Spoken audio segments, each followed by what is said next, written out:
Welcome to Sorry I'm a Bitch. I'm your host, Kaylee. And I'm Hannah. We have Charlie's Angels, the Three Musketeers. Pop culture has a lot of iconic trios, but in real life, can friendships come in threes? Can they? Yes. Yeah, I think there's a fine line. I think it depends because we have a trio friendship We do.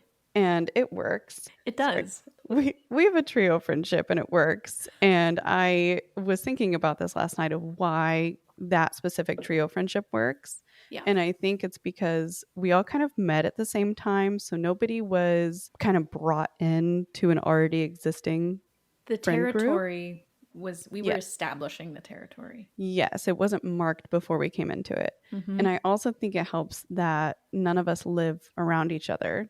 True. So there's, Also, yeah. all of our previous partners, your current partner, they were friends. Yeah. So maybe that's it. Maybe the boys just have really good taste. The boys do have good taste, The honestly. boys do have good taste. We all stay in touch. You guys are, you and Kayla are the friend group that I stay, who don't live in LA, who I stay the most in touch with. Yes. Yeah, our group chat is definitely the most active group chat that I have. We are talking about dudes, we're talking about relationships, we're talking about clothes. We do a lot of, should I buy this? Should I not buy this? Yeah. Which is helpful. And you know what's weird though? We're all in different phases of our lives. Like I'm a mom, I'm married, you are in a relationship, and Kayla is single. Yeah. But what I find a lot, especially being a mom, is I cannot be in a 3-girl group with 2 women who aren't moms because I will always be left out. They can just hit each other up last minute and be like, want to grab a drink? And they can't do that with me. Yeah. Because I have to like Plan. establish childcare and, Maybe plan around Lydia. It's probably helpful that when I come to visit you and you have already planned out to establish childcare, but I don't drink and I'm also a very sleepy person. So I'm like, oh, you have a kid? Great. Let's stay in. Yeah. Watch movies on the couch that I can't watch normally. You moved to Indiana as a mom. So you instantly were meeting other mothers. I'm sure some people without kids, but once you're a mom, it's like, every mom everywhere. Yeah. I actually have more friends that don't have kids. Really? Well, and I think that's because I'm a stay-at-home mom, and Lydia didn't go to daycare, so there weren't many opportunities for me to make friends with moms. But I don't think I give off like a lot of moms that I meet. I want to talk about R-rated shit, and that's funny to me, and they don't. They want to be like, are you doing baby-led weaning? How long did it take you to potty train? And I'm like, that stuff is so boring to me. Like, I'm sorry. Can we talk about anything else? Let's talk about your hoe phase. You're a human being. Not that there's anything wrong with anyone who becomes a mom and immediately that's their personality. Like, that's probably what would happen to me. I think it's interesting too because I will be out with friends and they will talk about their jobs. They'll talk about their vacations and things like that. And then I will go to talk about something funny that happened with Lydia. And it's like, oh, she's talking about her kid. Really? I'm like, yeah, but you can just like sense it. Like there's a thing, or if I'm at a party and I start, like, I'm very honest about how hard the first 2 years are of being a mom. At least it was for me. Yeah. So I'm very honest about it. But I feel like I'm incapable of telling stories without throwing in jokes and like making it light and making it funny. Yeah. And I've definitely had women walk away from conversations before. And I'm like, okay, I don't walk away when you're talking about your boring ass fucking job, Rebecca. Yeah. Also, who talks about their jobs anymore? See, and that's boring to me. Like, but I'm not going to like say that. I'm not going to be like, oh, your job's boring. Like, I don't have a job. You talking about your job is like me talking about my kid. It's probably just as boring. Well, it depends on everyone's priorities too. But fuck, if I go to a party or something and everyone's just talking about work, it's like, do you do anything but work? Do you live to work or do you work to live? I one time was out with friends and I said, I do do not want my job listed in my obituary. Like, I actually think it's kind of weird when people have their jobs listed in their obituary. Like, Mm-hmm. unless you've done something that is Yeah. public knowledge already. Why? I have done so many better things in my life Mm-hmm. than my job. I actually think that's another reason why our trio friendship works so well, because we don't define ourselves from our careers or from what we have to do. We are friends on a much deeper level. There's a friend group here in Indianapolis, and it's 3 of us, and I definitely noticed that they hang out a lot more than they ask me to Yeah. hang out. It would hurt my feelings a little bit, and then I had to remember there's a fine line between being left out and being teamed up on, and I don't think that they were teaming up on me, and I would like to think they weren't leaving me out because they didn't like me. I'm Mm-hmm. thinking they probably left me out because they're just closer. And that just happens in threes. There's normally 2 friends that are closer. Yeah. There's normally a third wheel that isn't as close as 2 of them. I have personal experience with that. Tell us. I was in first grade. My best friend, Tasha, we met in preschool. I remember arriving in kindergarten and seeing her there and going like, you go to this school too? Like, it was the best moment of my life. I adored Tasha. So first grade comes around, and then this girl, Lindsay, started going to the school, and Lindsay was super cool as well. They immediately were best pals. And I can remember it was snowy out. So I'm like a little 6-year-old. It's recess. I'm wearing my snowsuit, marching around in the snow on the playground by myself, crying because I see Lindsay and Tasha playing, doing whatever in the snow, and I could have just walked over and started playing with them, but I didn't. I was just moping about and crying and singing a song like, all I want for Christmas is a friend. So then I marched over to Lindsay and I kicked her in the vagina. Sorry, Lindsay. I was just jealous. I thought you were really cool. Tasha's really cool. No hard feelings. Did you guys work it out on the remix? We were all still really good friends throughout the next few years that I went to that school. Yeah, we figured it out. You figured it out. Yeah. Yeah. Speaking of younger years with three-way, did you ever do the three-way call? Seen it on Mean Girls where they're like, Yes. okay, be quiet, I'm a three-way. Sorry. Can you hear that? A little bit. Is it a jingle bell? Winston, shut the fuck up, dude. He's so rude. Cats are the rudest. Boy, shut the fuck up. Bring it to me. Jingle bell ball. 1 second. Don't look at my vagina. Cute dress. Oh, you are flashing us. Oh, I have undies on, I think. I don't know. Okay, back to the three-way calls. Yeah. I had 2 friends, and I had been talking shit about one of our friends. That doesn't surprise me. I know. Okay, it was middle school. Who didn't talk shit in middle school? That's like where you get your practice. So my friend calls me up and she's like, "Hey, what were you saying about Lauren the other day? I don't remember us talking about Lauren. Did we say something about I don't remember." And she's like, "You know how you were saying that she's like really annoying?" And I was like, "I remember you saying that." You're so smart. I know, and totally backfired. And you get to, she was like, no, I didn't. I remember where I was in my house on that phone call. That's how much that stood out. Those were the days when you had to like claim the phone line in your household. Yeah. Oh yeah, the dial up. Okay, because the third wheel always knows that they're the third wheel. Like, it's just so obvious. I feel like I can sense when there's a side group chat that I'm not a part of. Mm-hmm. Have you ever had somebody lie that they were about hanging out with each other without you? I never had that, but what I did have was 2 friends. We were all coworkers. One of the girls was coming over to my place, and I said, "Oh, let me invite this other girl." I'm not going to name names. I was like, "Let me invite this other girl who's also our friend." Actually, one of my closest friends. I've stood up in her wedding. The girl was like, "Oh, I'll just text her. I'll ask her if she wants to come." She gets back to me and she says she's busy. I was like, "Okay, cool, whatever." A week goes by and I see the good friend. I was like, "Hey, I'm sorry that you couldn't join us for dinner the other night, that you couldn't come over and cook." And she goes, "What are you talking about? Were you not invited? Did you not get the invite?" And she said, "No." So I approached my other friend. I was like, what's going on? Like, why lie about that? If you wanted one-on-one time, just tell me. Yeah. That's okay. You don't have to lie about it. So that was weird. Yeah. And how would she not think like, oh, this might get back to I don't know. other friends? There's something weird about it. I think there's been a few times where I definitely have not been included. Usually I'm kind of sad about it. I'm like, why didn't I get invited? But I don't know. If someone doesn't want to hang out with me, I'm fine with it.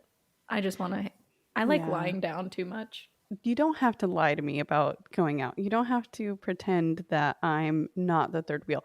I know that I am. Okay. Don't put gravy on my tits and call them biscuits, bitch. Okay. Like, I know. I know. I know, honey. But the thing is, I have a ton of friends. I don't need, I can hang out with them.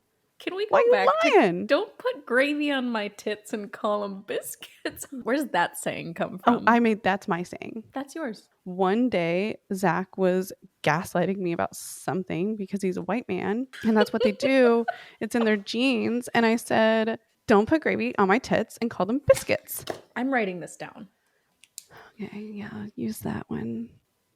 Don't put gravy on my tits. Yeah. Are you going to bring that into like a sign maker, like a woodworker, and have him make a sign so you can like put that up like an inspirational quote? Yeah, actually, that would kind of like a live, laugh, love situation. Yeah, it's the new live, laugh, love. I'm gonna make a poster of this and put it in our online shop. I think that would be great. You know how teachers would have like the signs where like the cats would be like on a branch and it'd be like, hang in there. That's going to be the new teachers everywhere. Please hang that in your classrooms. I would hang this up in my house. Yeah, me too. I mean, third wheel. I can't imagine you being a third wheel. Honestly, I have been. I think that I'm the type of friend you hang out with when you want a type of experience. I'm not every experience. Like, there's no version of you that like I'm not gonna love and take. But me, I'm not an every experience type of girl. I think that goes for everyone though. I think for some people with me, and especially when I was drinking, they invited me out a lot more when I partied because I was fun. That was a lot of fucking fun. I think you're still a fun time gal. I have fun with you. But our trajectories in terms of partying are very similar. Even though you still drink, you don't rage like we used to. No, I mean, Zach and I did go out the other night and I'm like... Are you okay? I don't know what got into us. We went out with a couple of friends, a couple of our neighbors who live the life that we would be living if we didn't have a child. So we loved going out with them, and we went out to dinner. We had a great time. We had wonderful food, great drinks. Zach and I came back home and we were like, we never looked this good. We should do a photo shoot. We woke up the next morning and I looked at the pictures. I was like, that is the most embarrassing thing we've ever done. We set up my camera on our stoop, set the timer. That's cute, and we thought it was amazing. We were like, we're going to frame these. I'm fondly remembering when we would go out for sushi and all of the shots that we would do. Barchi in Austin has the best happy hour. It's all day on Sunday. And you can get oyster shooters. We would get lychee martinis. We would get fucked. And Kaylee was the instigator. Kaylee was like, another round of martinis, another round of shot. Anytime the server would come back, you were ordering drinks for the table. That doesn't sound like me. Party animals. I think back to that time and the amount of drinking that we did was just wild. Yeah. Wild. Do you know what my favorite thing in the world is, though? Okay, when there's a friend group, it's 3 people. 2 of those people, not you, the other 2, they get into a little argument. They're fighting. Oh, yes. Okay, now you're middleman. And then both people talk to you. And then both people, you hear both sides of the story. Where are you going with this? Where are you going with this? Are you taking sides? Are you staying neutral? Are you playing both sides? What's going on? Where do you stand? I'm always neutral. You're always neutral. But I will side with both of them. And I will talk shit with both of them about the other person. Yeah, you're fake. I am fake. I'm fake. I'm not going to be like, you're being a cunt right now. Like, no. I want to get all the details. You got to validate your friends. And they always say, like, don't tell the other person. And I'm like, Of course not. Like, I'm not going to tell No, the other person. we're I'm not going going to to tell the other person because we were also talking shit. Like I can't, exactly. you want me to talk shit because now I can't tell the other person. Exactly. But I love the feeling of like knowing I have I know. this like secret that I get to like keep in my Hmm. pockets. But also keep me out of that shit Yeah. because that can really quickly turn on you and now they're on you. I hope people are talking shit about me. Oh yeah, if people aren't talking shit about me, I've lost. I might as well just Mm-hmm. not exist. What is there? We actually had a bunch of comments that TikTok deleted because they said that they were bullying. So like, and I never read that. I didn't know what they said, but apparently What? someone was people were bullying. To all of the people who want to bully us, we have an email address. So just Yes. email us. Like, take the time. Or do it on TikTok. I don't care because a comment's a comment. A view's a view. Sorry, have you ever had a friendship, a trio with dudes as well? I've had a foursome. Yeah, Two you were a have. couple, and me and another one weren't a couple. Like that Yeah. was the most fun. But as soon as the couple broke up, the foursome broke up because Yeah. I took her side, the other guy took his side. That didn't work out. I've Yeah. had more friendships with three be toxic. I've Mm-hmm. had that more than I've had a good experience with it. Mm. But groups of more than three work out. It's kind of like I have two sisters, so there's three of us, Mm-hmm. and two are always closer. It's changed on and off throughout our lives. I was reading that psychologically, when you have groups of three, two people tend to relate really well Hmm. and they establish a guideline essentially for the friendship. And there's always one person who kind of walks around the edge of that and challenges it. And so it's really easy for the two people to gang up on the one. Well, it's kind of like Sex in the City. Mm-hmm. Carrie and Samantha are closer Mm-hmm. than, but they're a foursome. But I feel like when I've watched it like a million times, but and people can correct me if I'm wrong, but I feel like Carrie and Samantha were the closest out Yeah. of the four. It's also the show Girls on HBO. There's always somebody fighting, Mm-hmm. and I feel like in that show, Hannah and Marnie Mm-hmm. were closer, and I feel like sometimes Shoshana would be Yeah. that third wheel. Well, and I think the other thing that we have to point out is that in any relationship, there is conflict. There's going to be rough patches, whether you're in a group of three or four or two. I think we live in an age where we are so willing to dismiss a friendship when it gets rough. I think during those moments you have to reflect like, is this friendship good for me? Yeah. Do problems arise often? Mm-hmm. Those kinds of things. Like a lot of people stay friends because you've known this person since you were like 12 years old, but really you're a completely different human than you were 15 years ago. Why hold on to that friendship if it's Yeah. not serving you? You fight with the people you love the most. You should Yeah. be each other's peace. Like, I know that I can count on you. I can count on Kayla. Um, I can count on my friends here in LA, the ones in Austin. If I can't count on you when I need you, and vice versa, you're Hmm. not my friend. If I know. we're arguing, you're not my friend. Yeah.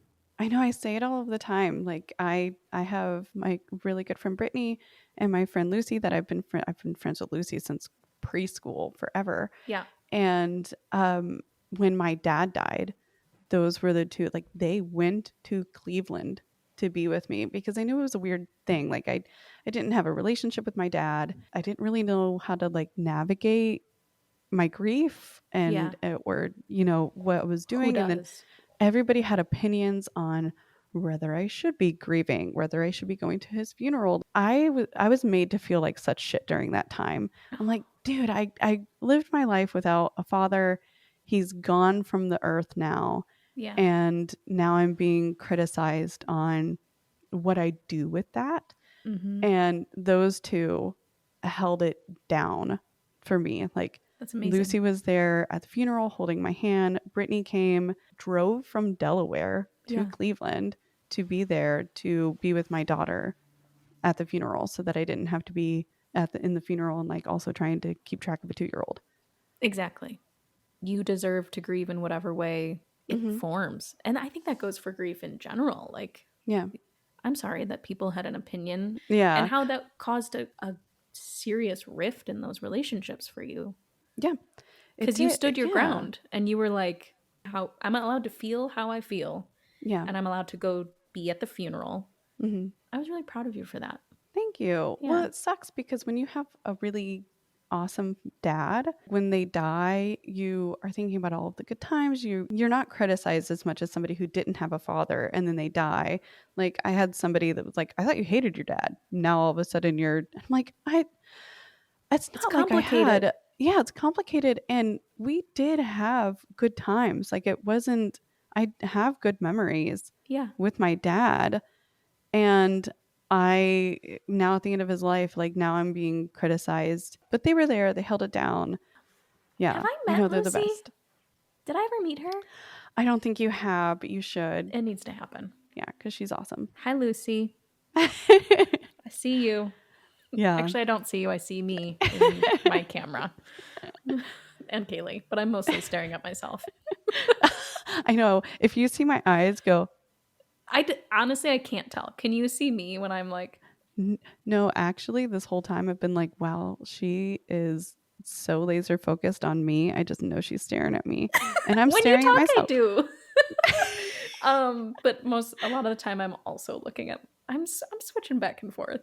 Our last episode is so annoying because the whole time I'm going.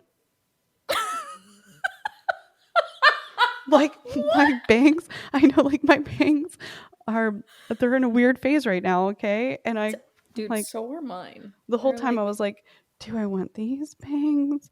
Do I want these? I also have really wavy hair, so like bangs can get a little weird. They can get a little weird. Shout out to anyone who's considering bangs. Like, you don't do it on a whim. No, do you want to know why I got bangs? Zach took a picture of me and it was from an awful angle. My forehead, you could park a plane on it. It was huge and it was real shiny. Real shiny. I looked like, you know that Kristen Wiig character that when she's got the little tiny hands on SNL? That's what I looked like. And I immediately contacted my hairdresser, shout out Brittany, and I said, I'm getting bangs. Yeah. And I'm pretty sure my forehead is way bigger than yours. I've always had bangs. I've always had bangs. I'm telling you right now, it's traumatic. And my friend Lucy used to always tell me, she'd be like, you and your big ass forehead. And I'd be like, I don't have a big ass forehead. What the hell, Lucy? And then I saw that picture and I was like, oh, okay, chill. I wouldn't have noticed your forehead if you had not pointed out. It is very shiny in the photo. Photos aren't real though. Like, I moisturize. I think we have to understand that photos, shout out to anyone who struggles with their, self-image, whatever. If photos aren't real. The lenses change how your face looks depending on how close it is to you, how far away it is. What if it's a really good picture? Is it real then? No, none of it's real. We are living in a simulation. Nothing's real. This physical thing, it's not real. Hannah, don't put gravy on my tits and call them biscuits, bitch. On that note, thank you for tuning in. Thank you. Bye. Bye.